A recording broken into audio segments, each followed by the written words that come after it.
Hey, welcome to Leaving CrazyTown with Finn and Sarah. Sarah likes to prep, and we're going to do an episode on sexual shame. And she was trying to figure out what we were going to talk about. I said, let's just wing it and see what happens. Tell me about your shame. Oh my God. All right. So we were going to do an episode on sexual shame because People have it. people have it. And I know I think we've done another episode on sex stuff, a couple episodes on sex stuff. But why I'm thinking about this is I hear a lot of people talking about fourth steps. And when I did my fourth step, oh God, here I go. Crying. With the feelings. She's having a lot of feelings today, people. The sexual part of the fourth step was definitely the most painful. And I think because when you're acting out sexually for a variety of reasons, and some episode, there's a difference between sexual codependency and sexual addiction, which are two things that definitely happen. You know I'm in puberty, right? When you're in, so you're talking about feelings, you don't have, and I am like... I know, all he's thinking about is boobs, but that's a whole other story. The I left the building. He left the building.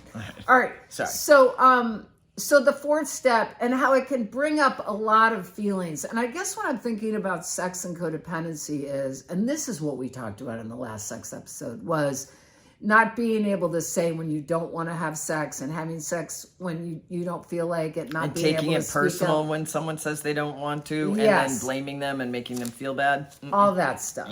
All that stuff. Yeah. So this is the thing we were going to think about is it's really about forgiving yourself. And we don't talk a lot about forgiveness, but I think forgiving ourselves and remembering, right? When I think about that 20-year-old who was sleeping with people for cocaine or driving into the combat zone to follow my boyfriend and sitting there for 2 hours watching strippers because he wanted to be there. I mean, I'm just lobbing stuff out. Or, doing behaviors out of the fear of abandonment or fear of not being loved. Like, let's face it, thinking I needed to give a blowjob to someone when I really didn't. We're really getting down and dirty today. But it's like, I think about some of that stuff and I think I just try to have compassion for that 20-year-old that really felt like she didn't have a choice. And that's really what we're talking about today is the sexual shame stuff. The other level of the sexual shame is the secrets. And oh my God, I have a worst in my head, which I can't, I could be in prison, let's just put it that way, because of this, but that's another story. But so the secrets really contribute to the sexual shame. So that's why it's so important to do a fifth step. We're actually talking about the fifth step tonight, to tell somebody all that stuff. So you're not thinking you're the only one. So sharing your sexual history, things you feel bad about. I know for men, a lot of times, my male clients, it's things they've done where they've maybe overpowered someone or wasn't listening to someone saying no or whatever it was. Everybody's got their stuff, men and women. And this is the forgiveness episode. That's what I'm just calling it now. It's really, all right, and I'm going to get to you. It's really about being gentle with yourself, and we'll talk. Okay, go ahead. Sorry. Well, I was just going to say, I was just sharing at a meeting the other day that, listening to Fifth Steps or sharing mine, there's those things that I thought were Yes. or whatever, or someone else thinks it's never fazed me. It's not like anything's been outside the box compared to all the other people. Of course, right. I mean, well, that's the brilliant thing about having a sponsor who you can relate to, and hopefully your sponsor, because I know I've heard stories where this doesn't happen. Hopefully your sponsor will just be validating and loving and not look like they're shocked you said something. No, I try to share similar experiences when somebody shares it with me on their fifth step. Absolutely. Right. And I just realized too, we're just talking about one category, which is stuff that you've done when you were using. But then there's the other categories, which are to me even worse, which are stuff I did in sobriety. Okay, that's a whole other situation. Because my fear of not feeling loved and not feeling wanted was still running me after I got sober. Well, isn't that the whole thing with codependency? Just because you put the booze down doesn't mean you learn to say no. Yes. Yes, so that I didn't feel like I had a choice for quite a while until I did some other work. The other arena of sexual shame is what? Is abuse. Even before we pick up booze, stuff happens to many of us in the program. Why you keep pointing at me? I'm just saying all of us, whether it's a rape or incest or whatever, all of us. So that stuff can be a source of shame that you've never told anyone.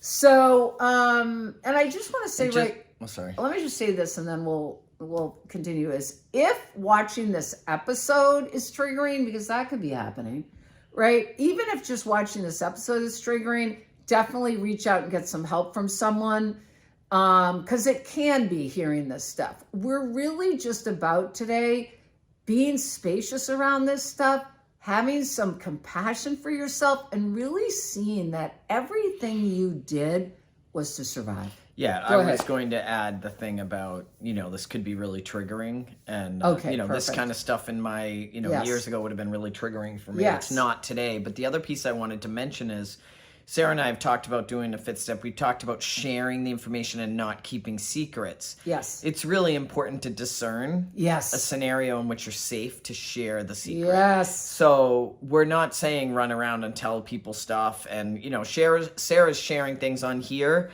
that I'm sure for years you would never have put on the video. But, you get to a place where you're more comfortable with things and you see the value in your history and how it can help others, and it gets easier to share because you're not in that space of feeling super vulnerable or the shame. Right. So if you're experiencing shame and feelings, we're not saying run out and tell someone or tell everybody to relieve yourself of it. That has to be a decision that's discerning, and it has to be with someone you feel safe with. Yes. I think we're just trying to say, that we've been there. And when I've heard Finn's history, it's like, if you have anything, sex in that category, if you heard my history, I mean, you know why I picked my sponsor? Because she told me her sex list was longer than her resentment list. So, I mean, the reason why we're talking about it is to know that you're not alone. And if you're still carrying shame from stuff that's happened or stuff that you've done, know that you're not alone and you can get help and you can talk to someone. And like Finn says, make sure you talk to someone safe. Around here, we have these meetings called Big Book Step Study meetings where we do the steps in a certain way and really do a deep dive in the sexual inventory. But, if you need to get into therapy, if you need to do some ACOA meetings, if you need to, whatever, do some CODA meetings, whatever is going to make you feel better. Why am I yawning? Sorry. This topic This is our post-lunch video. This is our post-lunch topic video. Is not boring We're to me. trying to stay awake, but I just really feel for people when people are talking about this stuff, because I've been there, and we're trying to just say, we're all in this together. We've all been to CrazyTown, and we're supporting you in leaving CrazyTown. And part of leaving CrazyTown is loosening up that shame. And part of loosening that up is talking to someone about it. Absolutely. All right. That's absolutely. it. Yeah. I actually was thinking about, I was sexually abused when I was a kid, by many people in prolonged situations. And I'll never forget, I shared my fifth step. I had gone through, talked about my sexual abuse and everything. And then several months later, and trust me, it was not easy. When I was reading my fifth step, I stared at some things in my fourth step for 45 minutes before I could get the words out of my mouth. Yes. But after I went through that, I was painting my house one day, and there was a woman over in recovery, early sobriety, helping me paint. And she was talking about stuff, and I think she was talking about when she was talking about it, she was being very cryptic, and I realized it was sexual abuse she was talking about, but she wasn't saying anything. So I shared my story, and she was like, wow, I hope someday I can talk about it the way you just did without even acting like it bothered you. And trust me on this, I was as shocked at the way I was talking about it as she was, because it was the first time it was literally would you like a cup of tea? Yeah. And that's how neutral I was talking about it. And it's because I shared it with somebody safe, and it neutralized the feelings around it. That's right. And this is the last thing I'm going to say is, we know some of you have suffered horrendous stuff growing up, and we all have, and it's all on a continuum. But the thing is, my stuff is mine. So it's the worst to me because I experienced it. And so piece of cake over there. We all experience pain, but the thing is, this channel is about freedom. And we don't want to keep being prisoners of our past. This is about finding freedom in the future. So that's why we want you to leave CrazyTown for us. Fasten your seatbelt. We're out of here. We're out of here.